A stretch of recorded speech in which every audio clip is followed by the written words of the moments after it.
Yo guys, this is the Ground and Goes podcast, and we had to kick it off right with two of the hottest in the UK. Like you already know, TK, SK. Oh, this is like my artist. Bro.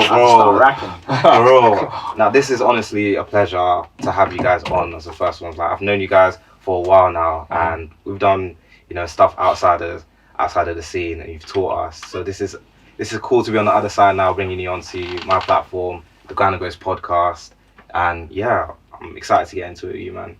Yeah. Cool. Yeah, how you guys feeling? Thank you for having us, innit? It's blessed. Yeah, man, feeling good. It's our business partner's birthday today. Oh yeah. Interesting. Yeah, JB. Oh yeah. You three started it all together, right? Yeah, correct. Yeah. Tell me about that. How did it all begin? Like, three come. So let's start off with your background, right? So like, were you three always friends from the beginning? Where did you meet? How did it happen? Yeah. So the story started in a place called Croydon. Yeah, good old Croydon. Like so for me, I was born in Greece, moved to UK when I was like 2 and a bit. Up and down, and then I ended up moving to Croydon because me and my mum was like homeless innit? For a bit, so it was in between like my cousin's yard, and then someone from our church like let us stay in their house for like a couple of years, innit? Yeah. And then we moved to Croydon when I was like about 7 or whatever, and then from there, obviously secondary school, ended up going to St Andrews, and then that's where I kind of met SK, or where we met SK. But then JB, I've known him since like he was like 3 years old. He's like a family's friend, and we kind of took him in when his mum died. So we were just basically like his second family and whatnot, and he just kind of followed wherever I was going. So when I went to St Andrews, he went to St Andrews too. And yeah, that's where I met SK and he met SK. And obviously me and SK in the same year, same age, so secondary's where that all happened. So yeah, it's kind of started. It's like we went to the same secondary school, and then the journey kind of split. So while I was in school, obviously again back in the playground, into music.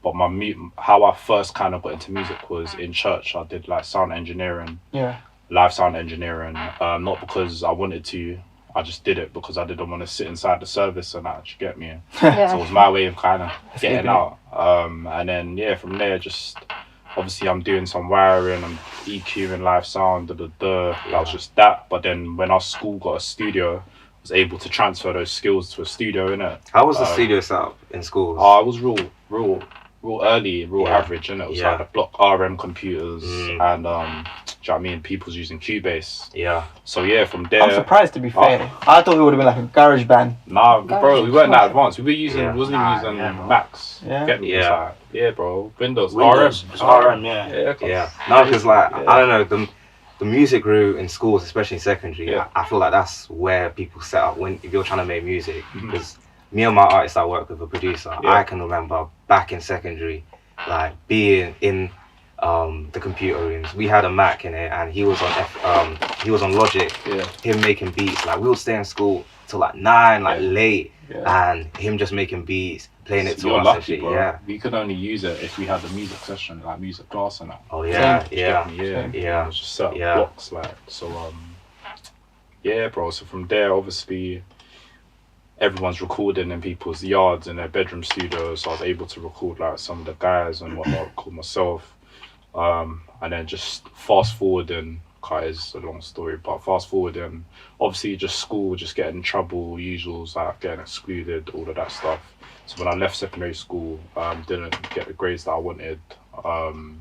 So I wanted to do humanities, I couldn't do that. So I had to kind of just pick anything on college or throw me in it. So I ended up going Merton College, and they said, you got to do media, do that for a year, and then get to level 3. So I just did that. And then again, just wasn't taking things seriously, getting in trouble, whatnot. And then the main turning point for me was when I met my tutor called Andrew Jenner, white guy, and he spoke to me like no one else spoke to me in my life before. It was just like, bro, if you don't fix up, you're just gonna end up in jail, prison, or on the street, homeless, or da.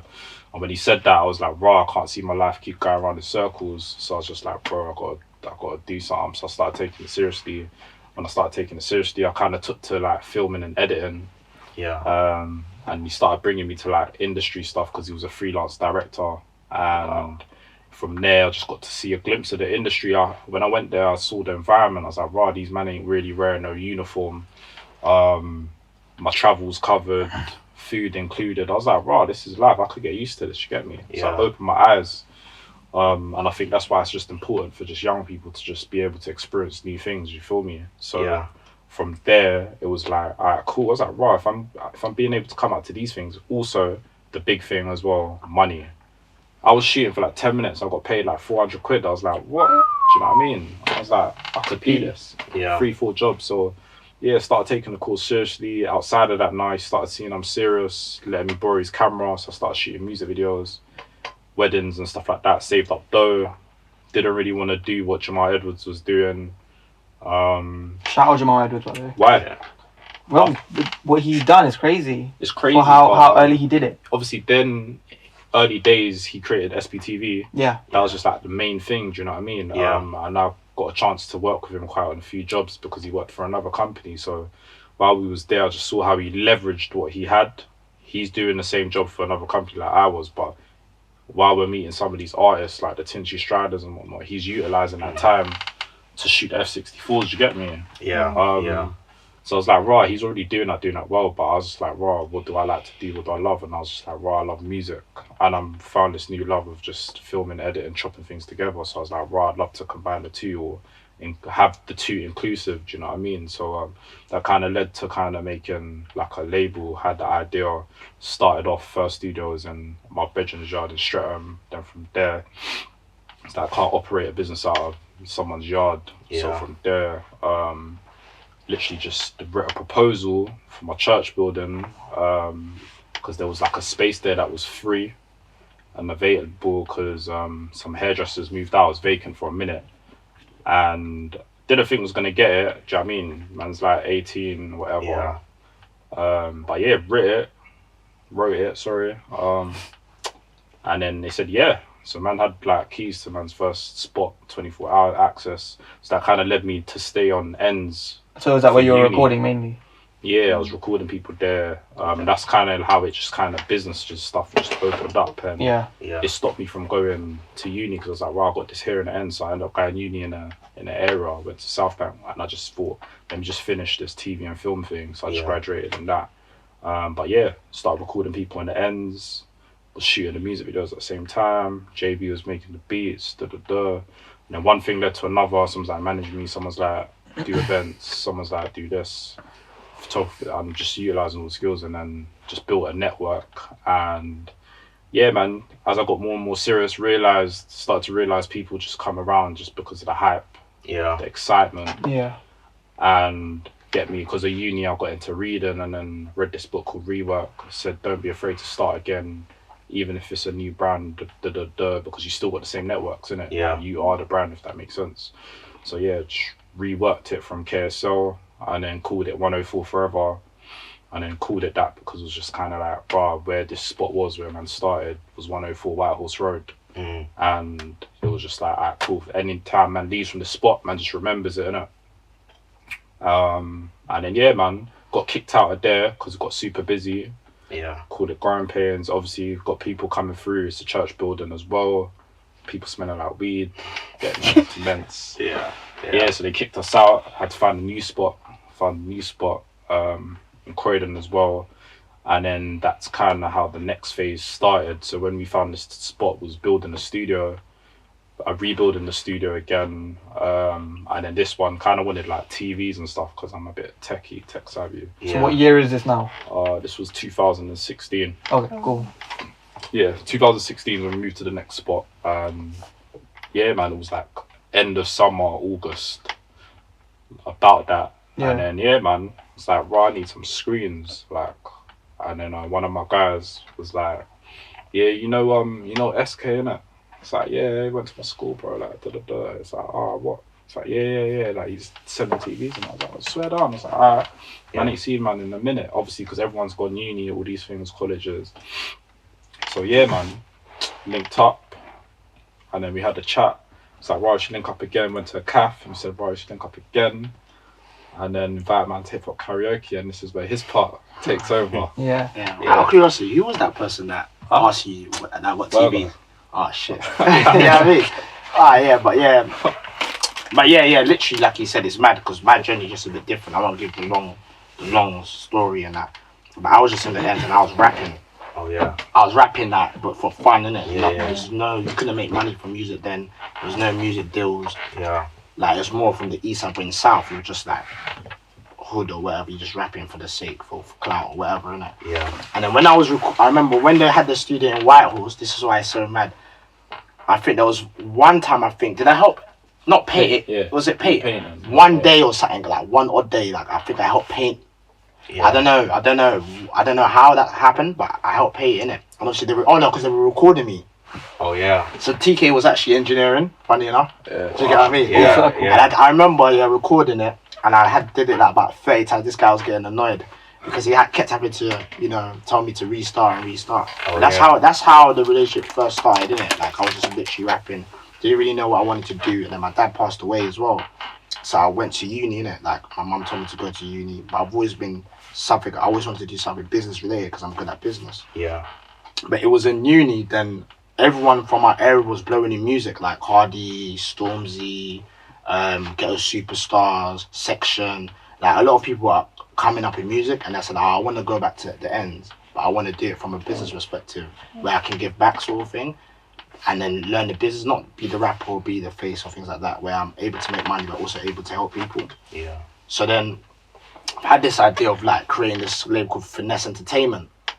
So obviously I saved some money. Afterwards I hit up one of my old school friends, and I said, yo bro, like I've got this money, I've got this idea for Finesse Entertainment, this is sick. He said, I haven't spoken to you for a while now. This is after uni, come back to the ends, and then we've made Finesse Entertainment and it's going well and that. And then see me, I'm always like hungry, do you get what I'm saying? So I like to make things bigger, try and make it as big as possible, because I don't want to be doing business with people that ain't got the same passion as me, do you know what I mean? That's why I don't get into it like that, do you know what I mean? Yeah. So for me, the people I was doing it with, they just didn't see the vision that I had, because at that stage, music is very early and things are going on, and it was kind of frustrating at the same time. And then I had an artist as well called IQ. And I was just managing him by myself at the time, and it was just like, oh, you know what, I know I need help, but do you know what I mean? I thought, you know what, I'm gonna figure this out. And then he phoned me for TVs, and I was like, yeah, 'cause I was selling TVs at the time, legit TVs, by the way. And then I gave him a TV, and then he hit me up again for hip hop karaoke. And what's so crazy is that usually, okay, now it's different, but them times there especially, I wouldn't go to them things at all. Like, it's just not my thing. It's just weird, and that's how I used to look at it anyway. But it's not really. Do you know what I mean? But because I know how him and JB are, like, they're good people. So it's like, if they invite me somewhere, there's nothing that can. And I've never been hip hop karaoke, so why not? I said, try something different. I went out there, and me being obviously how I am and that, because obviously I know the situation. I'm doing music, and he has a lot of knowledge already. Yeah. So I thought, you know what? Like, are you still doing the music stuff? Like, are you still doing it? He's like, yeah. Like, I mean, him and Jay, like, yeah, we're still going full strong. I was like, oh, okay, this is what I'm doing. And he was like, oh, swear down. Do you know what I mean? Yeah, like that. Yeah. It's mad, like, and then literally, like, because we were talking so much about the business, we had to go back to the studio. After Hip Hop Karaoke, we were still drunk, by the way. Yeah. We've gone back to the studio. We've just written the plans. We still got the picture. Then and there. Then and there. Yeah, then and then. Same day. And we written the plan from there. Like, you can see, we put a picture, I think, on our birthday. You see some old picture of how we look. I think TK put it on his Instagram. Yeah. And you can see how we look. It's just mad. I got no hair. Yeah. Like, it's just crazy. Do you know what I mean? But literally from there, we just writ. And we've been going ever since. Yeah. I went back to the people that I was with, like, obviously excited. They didn't see eye to eye, because in their eyes it was like, oh, these guys are coming in to take over. Yeah. When really and truly, we could have been a massive empire. Would have been even bigger than we are now. Do you get what I'm saying? But obviously everyone has different aspirations. Everyone has different ideas. So, like, I'm a bit of a holder, innit? So, like, TK was, I don't like to let things go, bring people in, and TK was just like, skills, let's just do this ourselves. And JB was like, yeah, let's just do this us lot, innit? Yeah. That was new for me, because usually I won't just cut man out like that. If it man ain't see eye to eye, I'll just do it and still bring man in. Do you get? Because that's the kind of brother I am. Yeah. But he taught man something like, yo, just forget this, bro. There's no point. They don't see the vision. It's not hard feelings or nothing like that. So we did one that. of them things. Yeah. And then we just came together. It's the best decision we've ever Exactly. made. So it's Finesseforeva. That's how it came together. Oh wow. Yeah. Like even seeing that story of you man coming together and building, like you came from different places, but you came together and you built something. And now seeing where you're at with the artists that you manage and the work that you've done, I want to go back to now, like how you man started to attract artists and to start signing artists. You know, obviously, as everyone knows, Russ, one of the biggest artists in the UK. How that relationship formed and built like a label around, you know, a guy like Russ. It's a whole lot of questions in one. Yeah. That's like, I guess, man, like for anyone that's listening, I think podcasts about dropping gems too, innit? But yeah, I think anyone listening, like, it's about, if you're gonna build a label, build management, it's like, do you know what? Anything, business, like, what are you offering people? Do you know what I mean? And I think the main thing that we had to offer was we had studio. Yeah. We had producers, we had engineers. Do you know what I mean? We had all these different assets. Like, if you wanted to start somewhere, you could come here to start. Do you know what I mean? And from that, you're building an environment where people can go to, people can grow. And because you built that environment, people want to be part of the family, you know? So, and they see how you move and they're like, right, you know, I'll trust these guys with my career. Do you know what I mean? And obviously we had the artists as well. He had IQ, but really and truly, I'd say IQ was the main artist that kind of pushed things into the next phase, innit? Yeah. Because he had a little bit of hype, the whole gangland thing, Shoki and stuff, that, So there was a lot of hype, so we just kind of used that and just did the best that we could. Do you know what I mean? And then I think no one was doing it like us in terms of like just movement. It's young people, everything's just kind of in-house and that.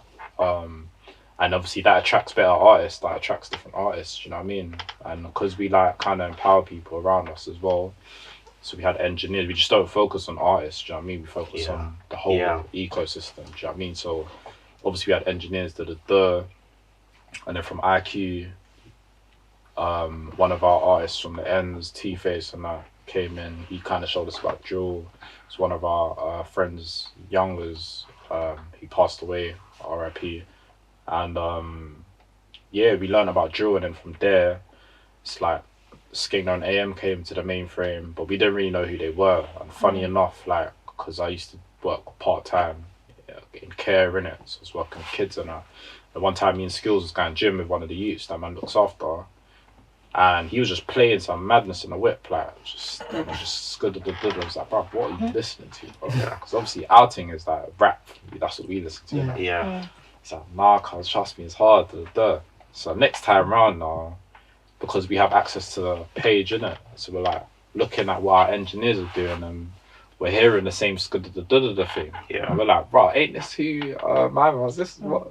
And then we're like checking it out, like, bro, these men are getting a bit of views, like, bro. So one day we saw that they were at the studio, so we just said, let's drop by, innit? And when we dropped by, it just so happened that one of them was family friends with SK, went to the same church and whatnot. It's crazy how everything starts in church, isn't it? But it's a small world. Yeah. It's really a small world.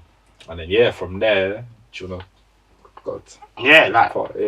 literally, like, going back to what he said, it's mad. Like, for artists to sign, we don't actually, there's no artists we've approached to sign. Oh wow. Like, we've never got, I think, no, we ain't. Nah. We ain't approached artists.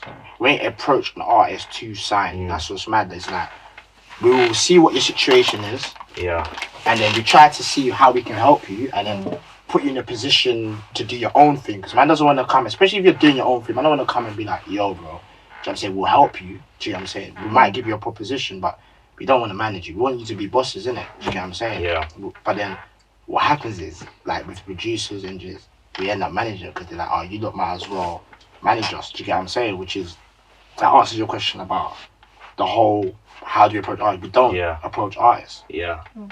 Which is mad, isn't it? Do you get what I'm saying? It's when we say it to people don't really get it, but we we're family, and it's Finesseforeva. Exactly, Do you know what I'm saying? So that's how we try and keep it. With Skender and Aim, for example, like their boy, Shout Out Loud, he was managing them at the time, and he was just honest with us, like, "Rah, I don't know much about this. You man, do this, innit?" Do you get what I'm saying? They said in the interview, we went to the block and that with our laptops and that in Cowley, fucking mad place. You know what I'm saying? Yeah. Shout out, man.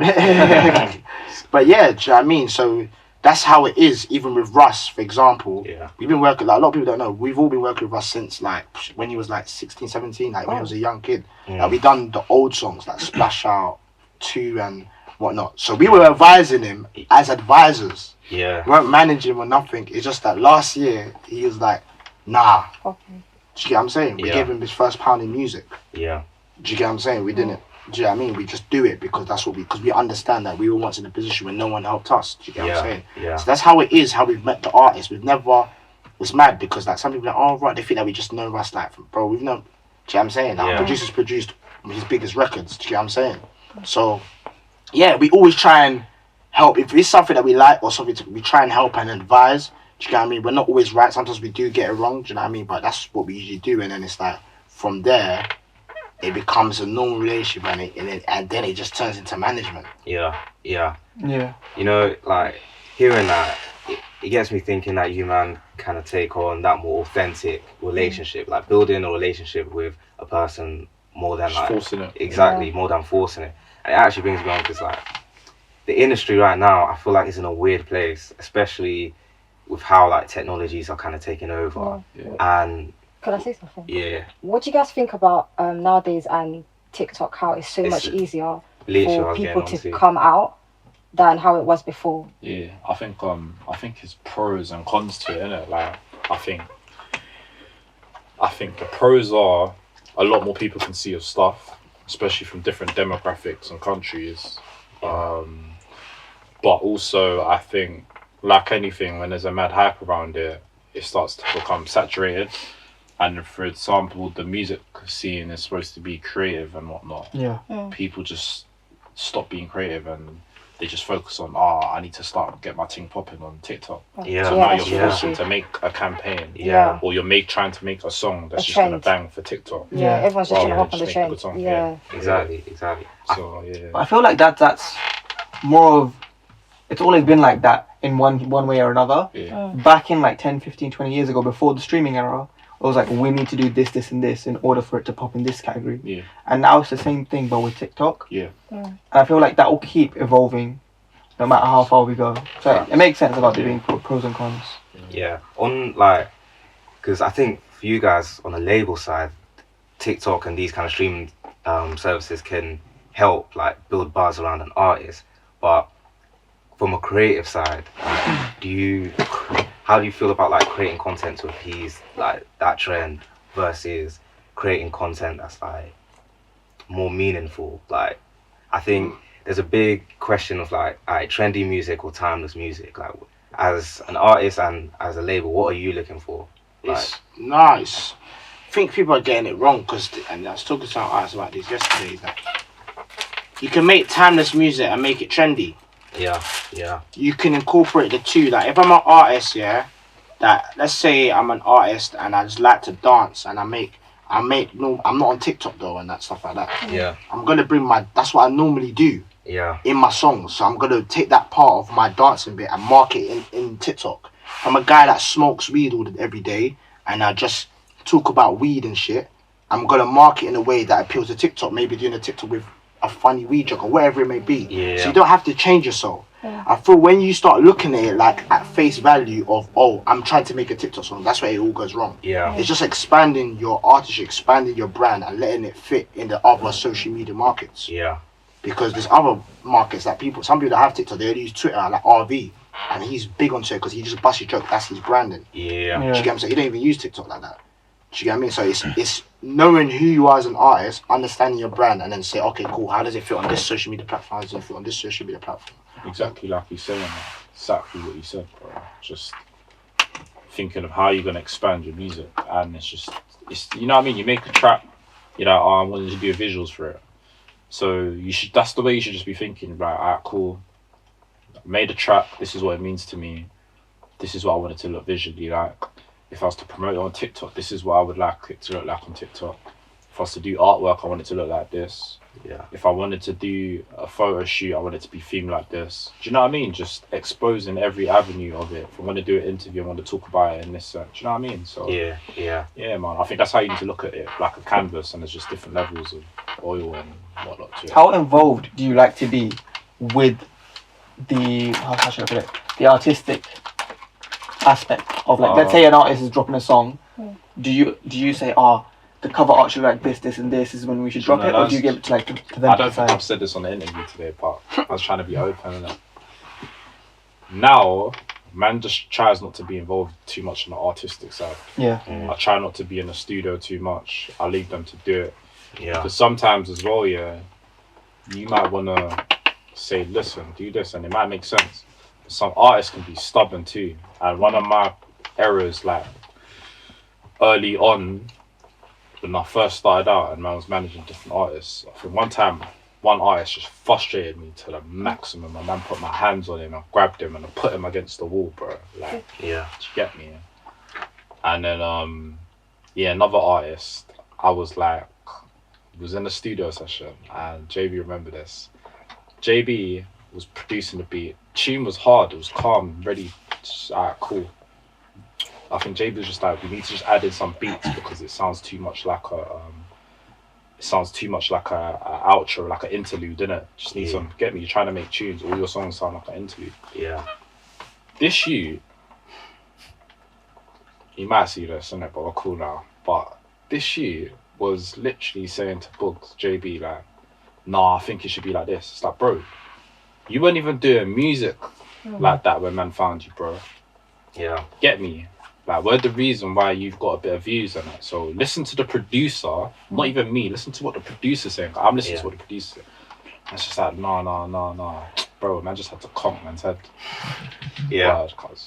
What happens in a situation like that, where you're not seeing eye to eye with the producer or the producer isn't seeing eye to eye with the artist, and there's conflict? How does that sort of affect in the future? Because I don't know what happened with this artist, but did it like ruin future sessions? This was like 5 years. This was like 4 years ago. Now I don't think a bit longer than that. 4 years. Sorry, bro. Yeah, it's about it was like 6, 7, 8 years ago. 6, 7 wow. Yeah, 8 years ago. 2014. Yeah. Time flying. Yeah. But now I don't think there's like conflict like that anymore, because I feel like a lot of artists come through with their ideas kind of ready, or if they're working with a certain producer, they respect the producer's work, so they're gonna listen to him. I feel like 8 years ago to now, the music game is very more like solid, isn't it? So people respect everybody's craft, whereas before everyone just think they know what they're doing. Do you get me? Yeah. Especially like producer-rapper relationships. Like back in the day, it was very heavily favoured towards a rapper, but now like they understand that a producer makes, like, it's 50-50, man. Producer can make or break you. Like, definitely. And to add, sorry, AJ, and to add as well, we've learned ourselves, do you know what I mean, as managers, like, there's just certain way you have to deal with people. Like me, I'm a strong person, so before, when I come to management, sometimes some people may not be able to take the way I deal with them, do you know what I mean? Because it's very direct, and it's very, some people don't want to be direct. Everyone's brought up differently, so you understand the game, and then you understand how to communicate with your artist in a different way. Like, Skin and Aim is completely different to us. It's completely different to Luch. Do you get what I'm saying? It's completely different to a Bunny. Do you get what I mean? Completely different to a Gotcha. They all have different ways. So even though you want to get the end goal, which may be a top 10, which may be a top, there's other ways of communicating it, and it's for you to kind of understand that with the artist, which is why perfectly, like you said, like, I never stay in the I stay in the studio sometimes, to be fair, but I don't stay in the studio because that's their creativity. We can advise what will may work. Our job is to facilitate that dream and try and get it somewhere, you know, together as a team. The business side of things, but the creativity, and plus you don't want to mess up the person's art. Music is formed from expression, what you've been through and stuff. But little things we may tell you, like, okay, you know, don't put a swear word there because it's not going to get on radio. Use an alternative word.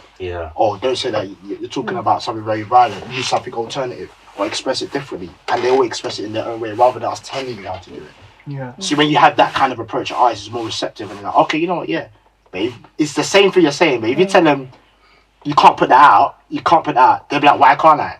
Yeah. So rather than say that, just say, use a different word. You still get the same result. Yeah. Do you get what I'm saying? So yeah, literally. What advice would you give to people that are trying to do like what you guys do right now? What, management? Yeah. Don't do it.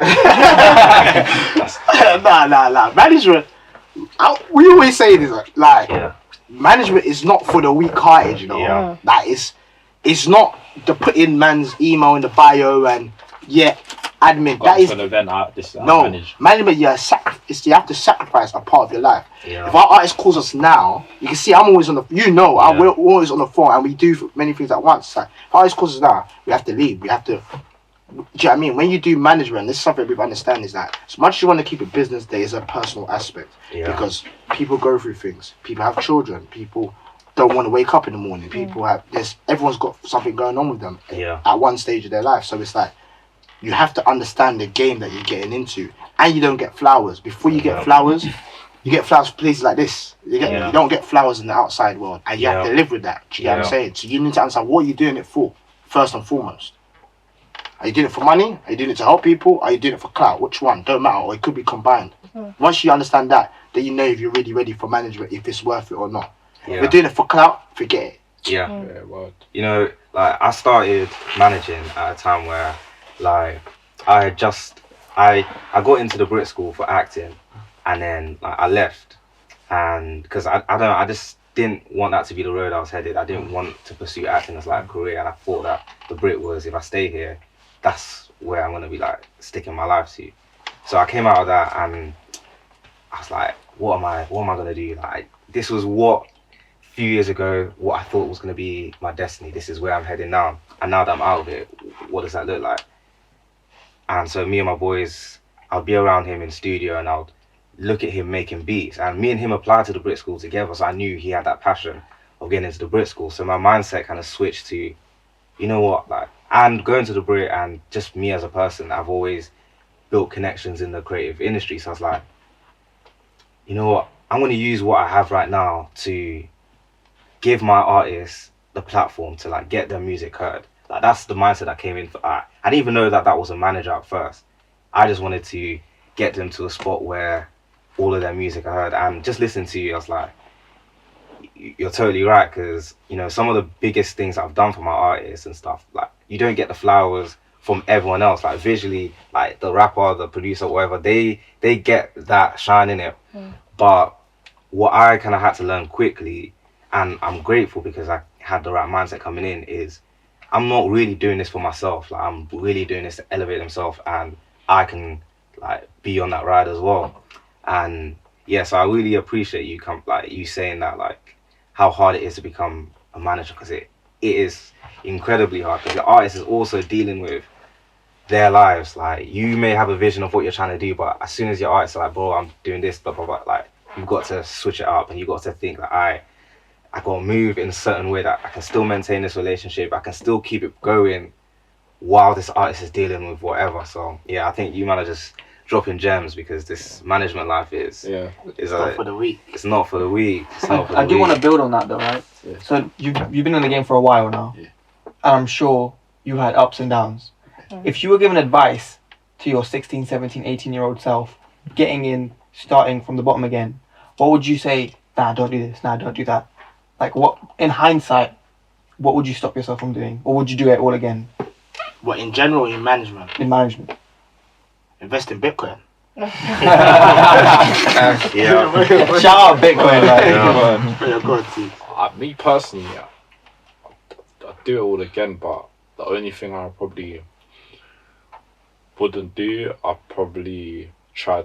wouldn't take on so much artists. Okay. I think a lot of managers come to the game and they think, yeah, I can manage this. I can 10 manage people that. at once. But you gotta realise you gotta have enough food for every single artist, otherwise artists start feeling type of way. Yeah. Right, my man's getting bare shine, bare food, like, do you know what I mean? And it's like it's a family, because they're like your kids at the same time, innit? Because you're responsible, and if someone don't feel like they're eating and they're hungry, how do you deal with that? How do you manage that? And the more you have, it's just more expectation, and it gets harder. And do you know what I mean? That's why as well, as a manager, I'd say one of the key things that you need, bro, It's connections. Like you need Word. relationships. Like, Your network is your network. Relationships, people that you. Do you know what I mean? So I think maybe one thing I probably would have done more of early on, even more, like saw it as like as a technique, is just go out with people more. Yeah. Like more, just get to know people more. Like rather than just like, yeah, man, going out for a good time. Like, do you know what I mean? Just get to know people. Like, what are you trying to do in life? Like, because life does a full circle. You reconnect with people. Like, bear of our opportunities as well come from people that we've just met. Yeah. Helped, had a conversation with and next minute, a couple years later, they're in a spot where we need their help. We're in a spot where they need our help. And yeah, bro. It's like you were saying earlier, it comes full circle, right? It's like how you two met after years of not speaking. Fact. Yeah. Wait, so how long have you guys been friends for? How long have you been Finesseforeva? No, how long have you guys been friends for? Oh, friends 12 since 11, 12 years. 11, 12 years old. Wow. Right. Yeah. That's a long time. I want to ask, like, moving forward, this is a two-part question. So I want to get your opinion on this. Like 2017, 2018 time, I remember like the UK scene like really starting to bubble up, and with that, there's always that mindset of, alright, when are we gonna cross over to the US? And yeah, first, like, what is your like thoughts on that being the objective for artists? US approval. You know, that US approval, like feeling that you're not established until you get that major crossover. Like, do you think that's something that artists should focus on, or if it's even a thing, like if it's even something that's like relevant to the UK scene? I feel you should focus yourself, bro. Like, focus. And if you're talking about crossing over, first cross over from your own city. Your own city gotta love you. Do you know what I mean? Like, especially in the UK, you see that when you're from your own area, they push you a lot. Yeah. With the drill scene, you know, like, alright, cool, this is the Brixton youths, and then Brixton's straight drill. You know what I mean? It's your own area that push you a little bit more. Yeah. Like, and that can be in certain different ways. Like Fredo, the whole, I never knew about Mozart. I didn't even know what the hell that was. Do you know what I mean? But the way they all push it from that West London, they all same thing, they all push. Yeah. Do you get what I'm saying? So I feel like it's like, and you could do stuff in your community, like do you know what I mean? Nines, that's what he was doing. Remember, he was doing all them Turkey jazz, he was doing the mixtapes and that, but that's how I knew about him, innit? Yeah. So who's this Nines guy? Do you get what I'm saying? Someone from my school actually used to tell me about Nines. Alex Bello. Remember, he used to tell me about Nines. Alex Bello. Yeah. Man didn't even know who he was. It was like, Skills was going to be the biggest artist, and now he actually is one of the biggest artists. Yeah. So I feel is that focusing on you, you know, hitting the targets, wherever they may be, whether it be selling this amount of copies, you will get that US approval naturally. Yeah. Because it will naturally cross over when a tune resonates. You know what I mean? That Body resonated with a lot of them over there. Yeah. Skepta's resonated. Like, you know what I mean? It will be natural. Don't go to seek there unless you're trying to move there and like, start your ecosystem from there. Yeah. That's when it comes into play. But I don't think you should, as artists, when you get, oh no, I want to. You haven't even crossed over Peckham. Yeah. No one even knows who you are in Peckham, bro. Facts. And you want to be in the United States. That doesn't make sense. The United States, like, one state is bigger than the whole country. Yeah. Like, do you get what I mean? Yeah. But it happens when it happens, isn't it? Yeah, it happens when it happens, and then look at it from a realistic standpoint. I think people are not realistic. They think because you get 1 million views, now you're the biggest artist in the world. Yeah. No, bro. Nowhere near. Do you get what I'm saying? Yeah. And there's Europe. There's other places that you can expand to. Actually, look at your fan base before America. Americans might not be listening to you right now. You might fuck with you in France. Yeah. See how you can expand. Yeah. You know what I'm saying? But yeah. As founders, this label, what like moving like what coming out of COVID times, like things are starting to move again. What are your kind of goals that you want to set to be bigger than the last year and the years before? Yeah, what's next? Yeah. Boy, it's crazy, isn't it? But you keep achieving, there's just that pressure on that. But yeah. I don't know, man. I don't want to say too much to give it away, innit? Yeah. I know people be watching us. Yeah. Yeah. Get me trying to make it happen. Yeah. Yeah, so are you guys where? Are you guys where you want to be right now, or No. like is there? Oh, okay. Hell no. Hell no. And I think that's the beautiful thing, man. I think in life, as long as you're alive, you can't ever be happy where you are. Keep pushing. Keep going. You need that uncomfortability, because that's what keeps you going. Do you know what I mean? Yeah. And for us, obviously, I'd say if we can say something right now, I think it's just to be like, just have that kind of major distribution, be like in a major label, because we know we can make so much. We've done enough groundwork to prove that we've got an eye for seeing something that can blow and take it from the ground up. Up. We know every avenue, worked across everything. Like, we haven't just come in the game, just focus on artists. We came in, did artists, did producers, did the whole ecosystem thing. Do you know what I mean? We've done it all by ourselves. Yeah. So I feel like it's now we're ready to be in a spot where we can, we're in a major label frame and we're running the show and that. Yeah. Get me? So I think that's just the next thing. And also, man, another base, like in another country. Yeah. Like, get me? Africa or something. Yeah. What I feel like is, right, the bigger you get, and it kind of is a good thing as well, the more problems you have. Oh, tell me about it. It's good to deal with big problems, because that means you're going somewhere, right? But what I want to know, it's a very specific question. She actually came up with it. Yeah. So I'll let her ask it about Digga D. And the whole the beef.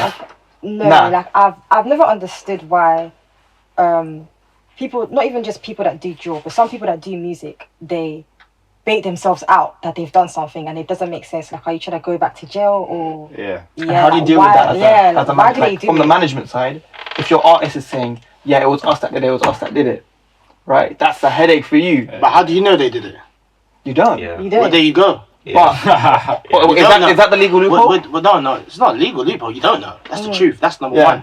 Number two is, like, at the end of the day, like, it's mad because this is something people are scrutinizing it on drill and say, wait, bro, all our famous rappers in America, all these little ducks, they all rapping what they've been through. They're all rapping some mad things. Yeah. And I don't like to, unless it's something, when it's too provocative and it's too detrimental, then we do advise and say, yo, take that out. But I'm not coming to tell you about your journey. This is your lyrics of what you're going through or however you express yourself. I'm not going to tell you, because that's how music is formed. I want it to be authentic. Yeah. Okay, but you know some rappers, right? They don't call it's their reality, but I know, like, not all of them rap about their reality. Like, they say they've done something, but they haven't done it. But then, do you know what it is? But do you know what it is as well? Before you go in, and this is what's funny, everyone just does the sheep thing and says, oh, I read one comment, like, oh, when you rap about stabbing and killing, when you break down all man's, do you think in UK, if man's saying, I stabbed you, AJ, I'm not going to jail? Why is no one going to jail? There's no evidence. Why is no one going to jail? No. Like, They could put, right now as it stands, they could use your lyrics in court. Oh, yeah. When everyone says, all these droppers, so why are they not going to jail? Yeah. Because you're not even listening to the lyrics.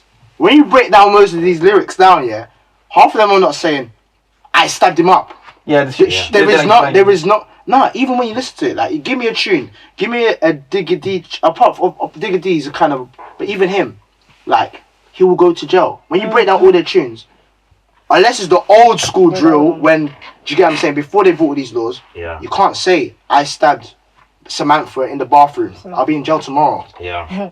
So when people are saying, oh yeah, it's like break down the lyrics, they're not saying that. Yeah. Most of the time it's like, if you come near me, man, do you up, which is the truth. If you come near someone, they will do you up. Yeah. Do you get what I'm saying? And they talk about some stuff that's happened in the past. Yeah. Up to now, Stormzy talks about it as well, bro. Like, you get murked at where's the place in Norwood Clifton. If you don't know what that means because you're not from South Norwood, like even from it's Clifton where they used to hang around and used to do man up. But no one's scrutinizing him. Do you know what I'm saying? So man's spitting their truth. You have to leave it to that. You can advise, and I feel it's unfair because, like, as much as you may hate it or you may love it, but eventually they change their lyrics because that's not what they're doing.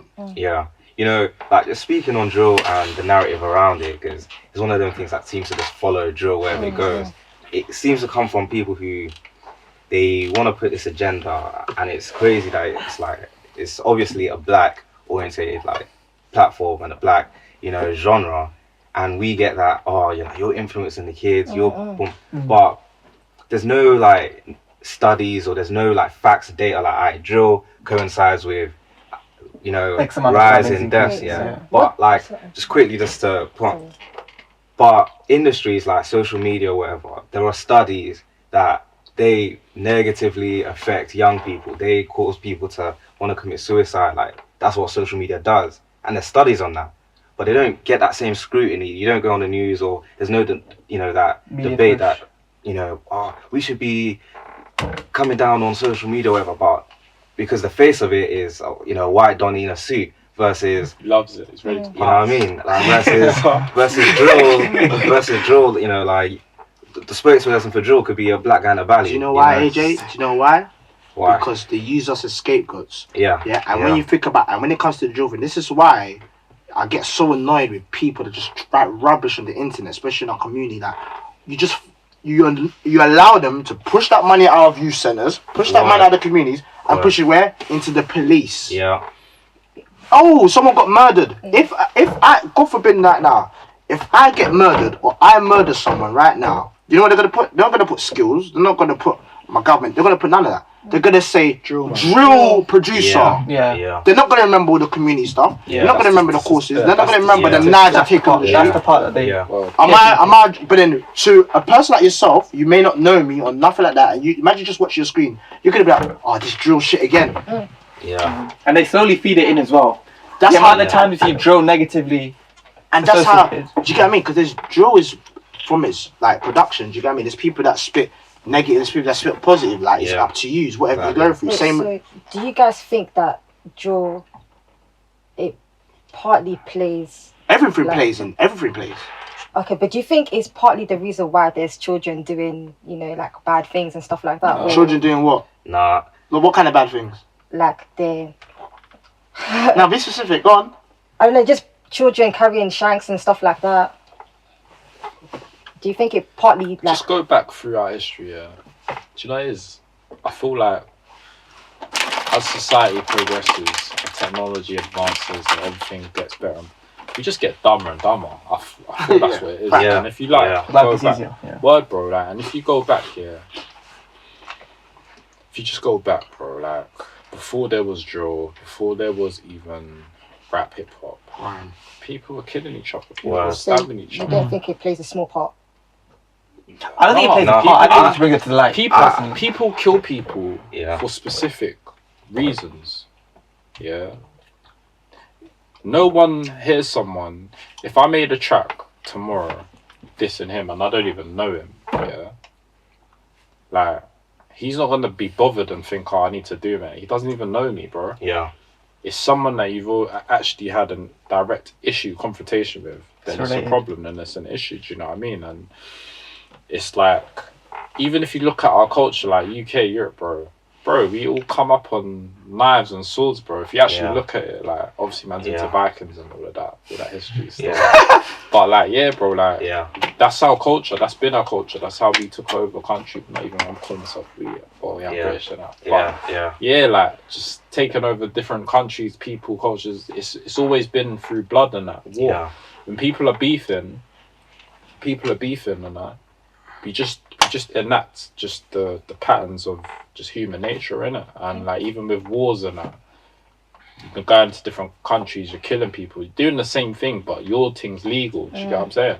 Yeah. These lot are just having the same issues. Like right now, what Russia and Ukraine are having a bit of madness, and like, everyone wants to jump in. They're talking it out, but then someone's gonna shoot. And then what? They're gonna say it's legally they can start killing each other. And So it's facts. we just ain't got laws to our thing, innit? Well, we do have laws, but it's street laws. Yeah, exactly. Apart from gospel drill and just other things in general, is there like a positive side to drill or? Yeah, all of it, all the facts. Music is defined. You define it if it's positive or not. Like somebody. R&B music, like, or somebody's talk about sex every day, to somebody else that is like no, to somebody else that's positive. Yeah. It's however you define it. And then going back to your question about carrying shanks, like, bro, like back in our days, man still carrying shanks. Yeah. Them times you couldn't make money from music. At that time, it was actually real beef, like postcode wars. Like, it's your area versus my area. You don't have that anymore. There's no postcode wars. It's personal beef, and people are dying like crazy. God forbid, someone kills my friend. You think I'm gonna be here? Do you know what I mean? I'm gonna be upset if I see that person. I don't know what man could be capable of. don't mean I'm a drill artist. That's what's happening today. You get, do you know what I mean? When you break down the music, when people blame the music, it puzzles me because when you break down the murders, not one of them relates back to music. Yeah. Not one murder. Not one murder in London has related back to music. But they'll blame the music. They will say, oh, it's a drill artist. But when you break it down, man stole man's girl, man cuss man's head, man stole man's drugs, or man kill man's bedroom. Yeah. These are the factors. But you've never ever seen them factors on the internet. They will just write drill artist and then drill lyrics. Before the lyrics were even made, he was drilling. Like, Jesus, you know, and this is why no one really understands. Like, before man became even a rapper, he was shanking man in the street. So the first time he stepped in the booth, he's gonna rap about what he's been doing, or whatever he's gone through. Or do you get what I mean? Then he's gonna then he's gonna learn. Then he's gonna get a check. Then he's gonna be like, oh shit, man can make money. Man, this thing is look. We talk to these artists all the time. They start thinking, but obviously it catches up with you. Do you know what I mean? Old cases, and you go jail. Like, a lot of these people that go jail is from old cases. Heady One, he went jail. It's from a shit that he had time ago. J Huss, he went jail. He was the biggest artist in the world for something time ago. And you think, why everyone carrying a shank? Because everyone else has got a shank. I meet kids that have, I think, people are scared. It's like a trend now. Yeah, I see kids that have nothing to do with no gang. Nothing at all. Man's carrying a shank. Wait, but you know that there are children, like 13-year-olds that listen to drill music and stuff like that. Like, at that age, I never understood music. I wasn't listening to the words properly compared to now. So I know, like, there's definitely children out there that listen to drill and they're thinking that people are actually talking about, oh, let's go stab someone down. A lot of youths are madness. If that's the same case, then when we listen to 50 Cent now, I'll be saying stab someone down, shoot someone down. Man's listen to way worse music. I think, like, at that age.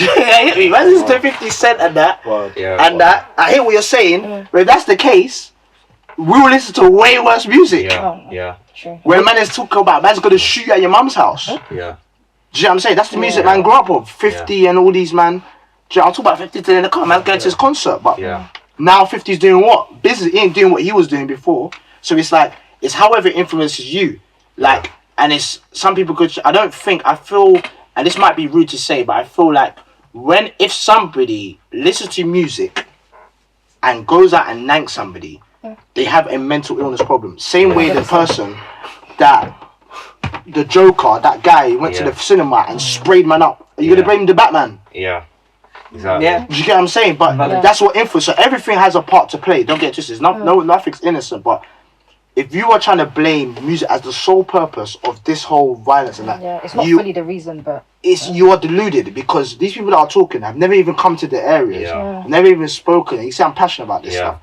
Never come down to the speak to the little kids that are going through this, and it annoys me so much because we all want them same kids. No, I agree, because, like, especially example, like, I don't think drill can ever be, like, it might play into certain things for some people, but it will never be the main cause. Because like, for myself, I've grown up around, like, I was lucky enough to, like, I grew up in a household, single mum in it, but she had work, she was able to provide in it. I had that kind of privilege. Me and my boys, we would all listen to drill. Like, it's just, that's what happens, innit? But the people that did end up going down a bad road or jumping on road, it wasn't because they were listening to drill.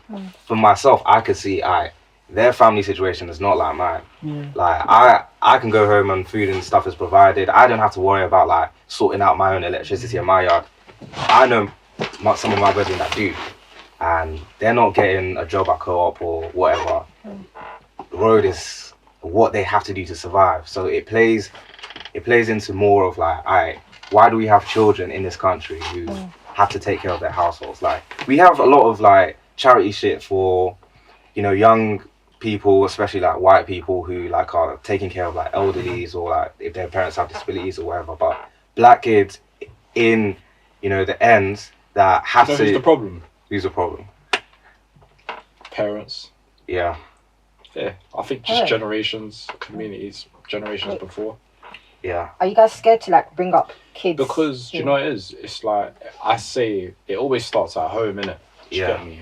Why man didn't really, even though I had my period when I was on badness and that, but why man didn't go out the roofs, like, is because man had that kind of parental kind of support and discipline. I had someone to answer to. I had someone that I feel. Do you get me? Yeah. Like I might not fear man on road or but when I get into that yard, yeah. That's what I don't understand. Because like, what if some people just nowadays people think everything's a trend, like they just want to hop on everything. No one fears anybody. That's the problem. Yeah. The people ain't got no. You see in the household, you know you had like, if I do this, my mum's gonna. So that make you be a bit more disciplined because you're like, I don't want to get upset with mum. I don't want to. But now, one, obviously, people having youths, staying in relationships, they're having in they're all married, So mum is at home by herself because she's supporting the youth. Dad ain't there. He ain't supporting, so now she's got to go get it. So then you get some women, parent mothers that might go out and their choice is to go out do prostitution and they get caught up on drugs. Now the youth's at home by themselves. Then you got another parent who's she might be out just working 2-3 jobs. Now she's not really there because when she comes back in, she's sleeping. What's he doing? Half the time he's staying at the next person's yard. The girl might be staying at the next person's yard and something happens. Or someone gets abused, she gets abused, or a dude gets robbed, and now he's like, I got robbed, I got to do something about it. Do you get me? And it's just downward spiral, so I say it starts at home. And those kids in those situations, they don't have a support. Like in their schools, they're probably the ones that are going to be pushed to be excluded. The schools ain't going to try to support them or like feel any type of sympathy. Like, bro, like, because we're actively involved in our community, innit? So we go to these community meetings, bro, like, and half the time, we just shut up. We don't even say nothing. We're just like, bro, you lot don't get it, fam. Yeah. Do you get me? Like, and people just be putting the blame on like the police. They be putting the blame on the government. They be putting blame on the teachers. Nah, niggas. Nah, bro. You can't put the blame. Like, be accountable for you, bro. What do you do? Yeah. What do you do for your neighbour's child? Or what are you doing for young kids around? What do you do? Do you give them opportunities? You're just telling them what to do. You're telling people what to do, bro.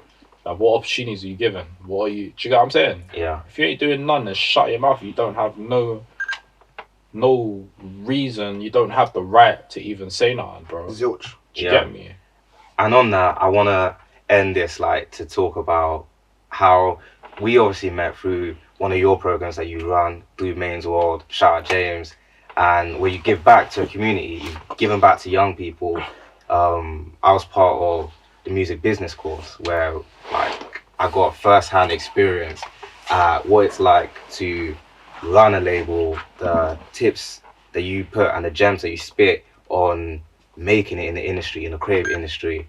And yes, I want to speak to more about how you guys have played a positive impact in your communities. And you know, you don't have to do these things, but you want to give back to the generation under you and the people who are looking up to you. For me, I think my main one is, bro, and I was deep in this like last year. For me, bro, just trying to make a better environment where you're from. Man came up here, you know what it's like.